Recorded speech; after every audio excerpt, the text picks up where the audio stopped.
Hello everyone, I am Atul from ideal institute Kanpur और आज हम लोग कंटिन्यू करेंगे आर्टिकल 21 और इंडियन कॉन्स्टिट्यूशन में और फंडामेंटल राइट में सबसे ज़्यादा बार और सबसे ज़्यादा अगर काम कहीं पर हुआ है तो वो वो आर्टिकल 21 में हुआ है।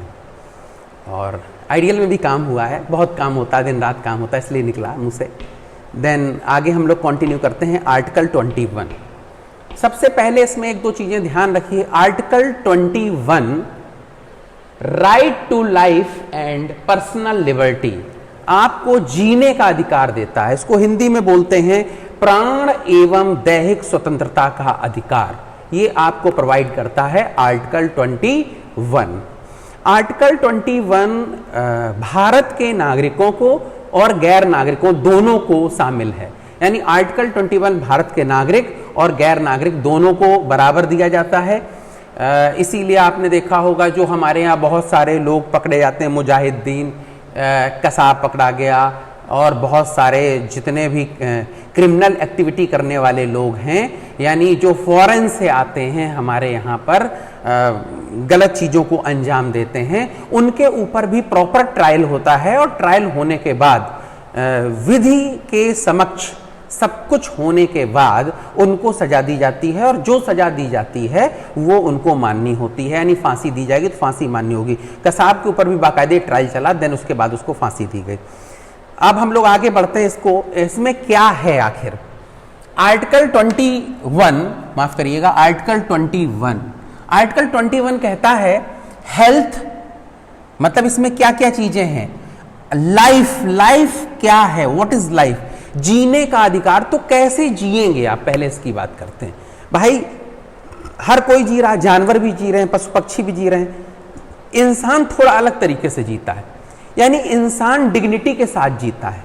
डिग्निटी के साथ इन द सेंस इंसान कैसे जिएगा, जानवरों की तरह नहीं जी सकता, सड़क पर नहीं सो सकता।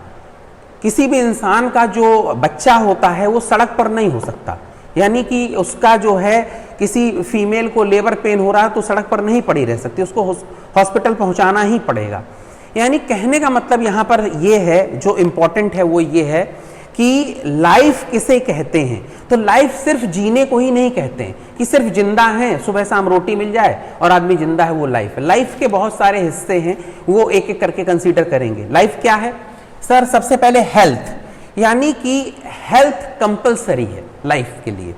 यानी व्यक्ति स्वस्थ होना चाहिए, ठीक होना चाहिए, उसे किसी तरह की कोई दिक्कत नहीं होनी चाहिए। अब आप देखिए इस समय कोरोना प्रॉब्लम चल रही है, तो पूरी सरकार, चाहे वो सेंट्रल गवर्नमेंट हो और चाहे वो स्टेट गवर्नमेंट हो, सारी गवर्नमेंट्स लगी हुई हैं कि किसी तरीके से जो हमारे यहाँ की पब्लिक है, हमारे देश की पब्लिक, हमारे स्टेट की पब्लिक है, उसको किसी भी तरीके से प्रोटेक्ट किया जाए। यानी हेल्थ ठीक रहे, उसके लिए जो उचित कदम है वो कदम उठाए जा रहे हैं, वो सारे किए जा रहे हैं। तो सबसे पहली चीज है कि हेल्थ के लिए वर्क होना चाहिए। यानी कोई भी इंसान पैसे के अभाव में किसी बीमारी से नहीं मरना चाहिए, उसको फ्री ऑफ कॉस्ट इलाज दिया जाएगा। इसीलिए देखिए हमारे यहाँ पर हेल्थ जो है उसको शामिल किया गया है, गवर्नमेंट ने उसको जो है प्रोविंशियल लिस्ट में रखा हुआ है, स्टेट लिस्ट में रखा हुआ है। और हेल्थ के ऊपर बहुत सारे काम होते रहते हैं, कितने सरकारी हॉस्पिटल्स खोल रखे हैं। यानी health is very important. Second है प्राइवेसी, इंसान के लिए प्राइवेसी बहुत जरूरी है। आप प्राइवेसी का महत्व समझ सकता है हर व्यक्ति।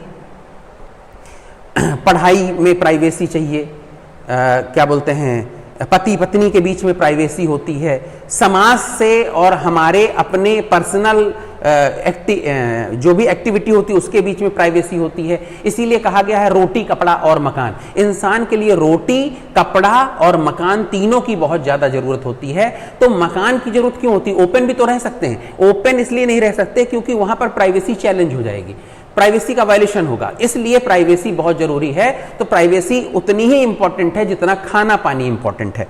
आगे हम लोग बढ़ते हैं। नेक्स्ट है एजुकेशन। एजुकेशन इंसान में और दुनिया के दूसरे प्राणियों में बस यही एक अंतर है सबसे बड़ा, कि इंसान जो है वो एडुकेटेड है, इंसान पढ़ा लिखा है। तो एजुकेशन भी उतनी ज़्यादा जरूरी है जितना जो है बाकी चीज़ें जरूरी हैं। इसको भी हमने अपने लाइफ में शामिल किया है।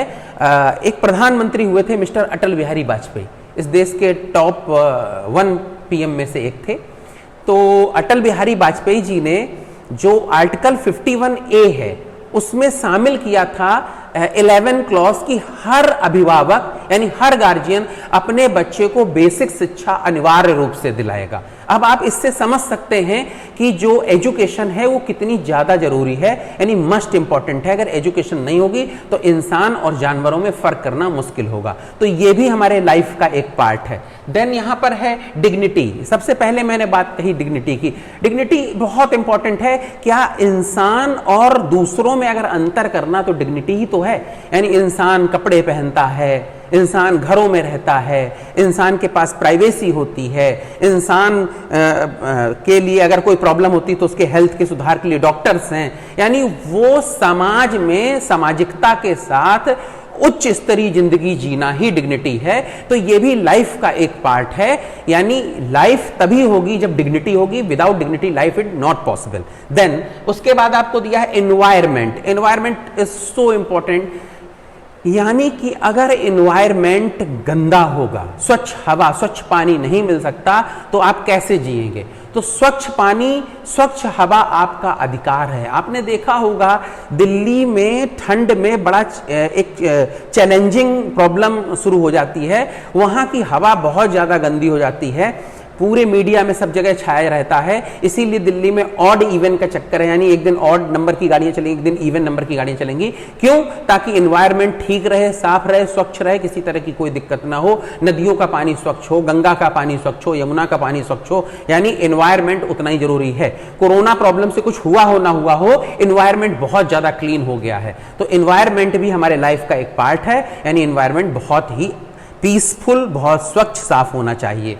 ये भी लाइफ का हिस्सा है। Next information. Information is the very, मतलब हमारा 4th स्तंभ, चौथा स्तंभ कहा जाता है मीडिया। इंफॉर्मेशन बहुत इंपॉर्टेंट है। यानी दुनिया में क्या हो रहा है, क्या नहीं हो रहा है।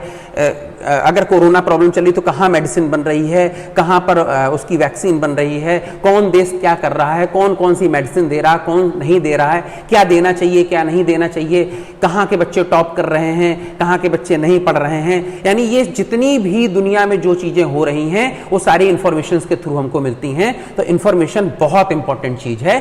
ये भी हमारे लाइफ का एक हिस्सा है। विदाउट इंफॉर्मेशन कुछ भी पॉसिबल नहीं है। नेक्स्ट है फीमेल सेक्सुअल प्रोटेक्शन।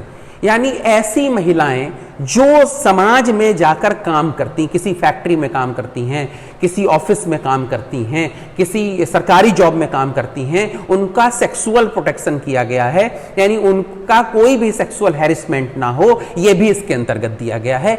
ये सब हमारे लाइफ के हिस्से हैं। इसके अलावा भी बहुत सारी चीजें दी गई हैं। जैसे जो भिखारी हैं वो भीख ना मांगें और उनको जो है घर मकान दिया जाए और उनका पुनरुत्थान किया जाए, उनका रिवाइवल किया जाए, ये भी इसमें दिया गया है। और भी बहुत सारी चीजें दी गई हैं। यानी जो आर्टिकल 21 है ये कंजर्वेटिव नहीं है, ये बहुत ब्रॉड है, यानी बहुत बड़ी चीज है। आर्टिकल 21 जो है पहले जब देश में अध्यादेश लगता था, यानी देश में जब इमरजेंसी लगती थी तो उस समय आर्टिकल 21 को खत्म कर सकता था 359 के तहत प्रेसिडेंट ऑफ इंडिया। लेकिन आर्टिकल 44 से अमेंडमेंट कर दिया गया और अब आर्टिकल जो है वो 21 नहीं खत्म किया जा सकता है। आर्टिकल 21 मतलब जो है खत्म ही नहीं किया जा सकता, इमरजेंसी लगने पर भी ये आर्टिकल जो है वर्किंग में रहता है। ये बहुत इंपॉर्टेंट है। ये सारी चीजें हैं। तो दिस इज द आर्टिकल 21। इसमें राइट टू लाइफ और लिबर्टी है, यानी हमको जीने का अधिकार है। अब यहां पर एक बात ये आती है कि अगर हमको जीने का अधिकार है तो क्या हमको मरने का भी अधिकार है? नहीं।